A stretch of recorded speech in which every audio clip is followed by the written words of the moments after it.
Joining us now live, the acting CEO for U.S. Agency for Global Media, our friend Kari. Kari, good evening. Always great to see you. It's good to see you.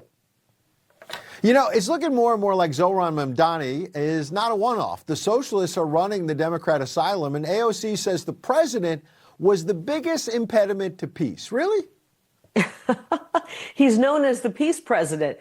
I mean, just today he's working. We saw the Truth Social post that he put out talking about working with phone call with Putin. He's meeting with Zelensky tomorrow. I think in short order we may see things turn very peaceful and that war wrap up. This is a man who is committed to finding peace around the globe, and the Democrats they're done.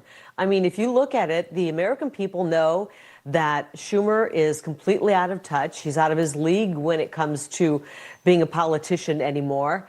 And the American people have grown tired of what he has been peddling, as well as Nancy Pelosi. We saw her lash out just yesterday. And so I think the Democrats are hoping that this kind of new wave that they throw out, that the American people won't know enough about them and they'll think they're new, fresh faces. But what they don't realize is that these guys are even more radical, more un-American, more America last, and frankly, hinging on communists.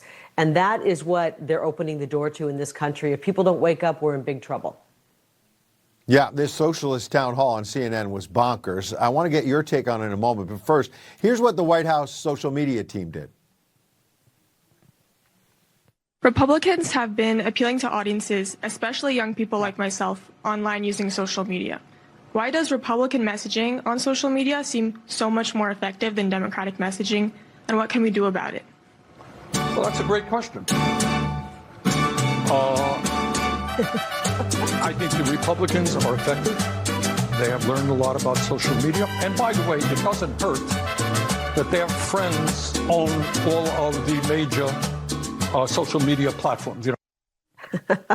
Kari, the reason why the Democrats are losing, they're losing the meme wars, the policy wars, and the sombreros are back. Your thoughts tonight? Well, and they have no sense of humor. I mean, at least we've got to find some things to laugh at. They have no sense of humor. They've pushed radical ideas and policies.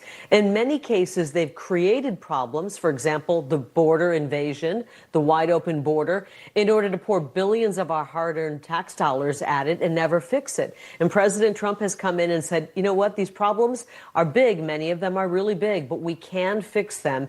And in short order, that's exactly what he's done.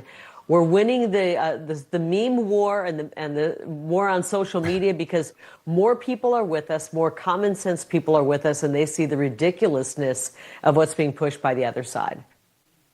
Yeah, and you just said a moment ago the Democrats don't have a sense of humor. One of the guys who's supposed to be telling jokes on all sides is Jimmy Kimmel. It's all blown up on his face because all he wants to do is attack MAGA. We know that. You would have thought he would at least go back to jokes instead of politics. But here's what he's doing. He's attacking Trump supporters again. Watch.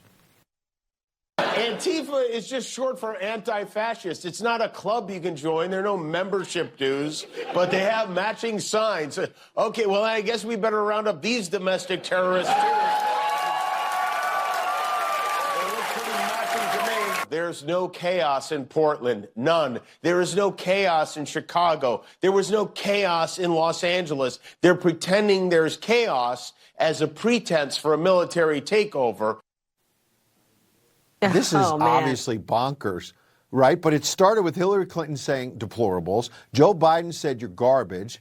And now he's saying, MAGA, you're all domestic terrorists.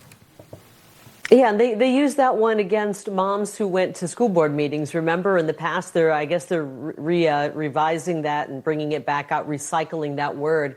You're right. But, you know, the real fact of the matter is that MAGA folks are patriotic. We want to make America great again. That's what MAGA stands for. And Antifa, if you see them on the street, will throw a brick in your face and you know, stomp your head and beat you up. So there's a real big difference. And MAGA is not trying to burn down buildings, destroy property, and hurt people. We're trying to make our country great again because we love this country. And Antifa is trying to burn down cities, kill ICE officers and law enforcement, and hurt innocent bystanders, including members of the media. So there's a real big difference. Jimmy Kimmel doesn't have to walk through neighborhoods that are crime-ridden. I'm sure he has a car and a driver, and he drives right up to his gated community. Right. And I have nothing against gated communities, but a lot of people don't live in them, and they have to walk on the streets. I'm here in D.C. right now, and I can tell you it is night and day how much more safe this city is. I just saw an interview from Memphis. Same thing being reported there after decades of absolute terror on the streets in Memphis. Now it's finally a safe place. So he's completely lost touch with reality. So the liberal comedians are not funny. And then, as I said a moment ago, the socialists are not very smart. Here's AOC. Rivers in rural areas were on fire because of corporations poisoning the people who lived in those areas.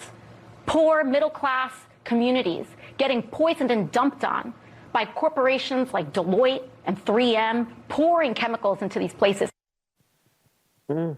Isn't Deloitte a consulting company? I didn't think they were dumping chemicals into rivers, but maybe I'm wrong. She went into her brain and said, pull up a big name and maybe it'll sound bad of a company, and she just threw that one out.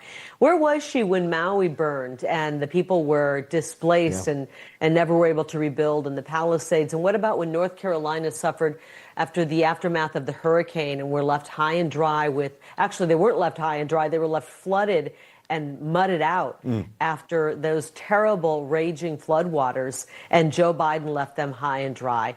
The double standards, the hypocrisy is just mind-numbing from the Democrat Party. We want to put our country first. We welcome any disaffected Democrat who just watched what you put out there, this sideshow, this circus show, and in some ways a freak show. And if they want to walk away from that insanity into something that makes sense, that's common sense, that puts our country first, our economy first, our safety first, our families first, our jobs first, I could go on and on. We welcome you with open arms. This is not just the Republican Party, it's the America First Party, and we welcome you. That's right. And you're an America First warrior, and we appreciate you kicking us off tonight. Kari Lake, thank you. Thanks.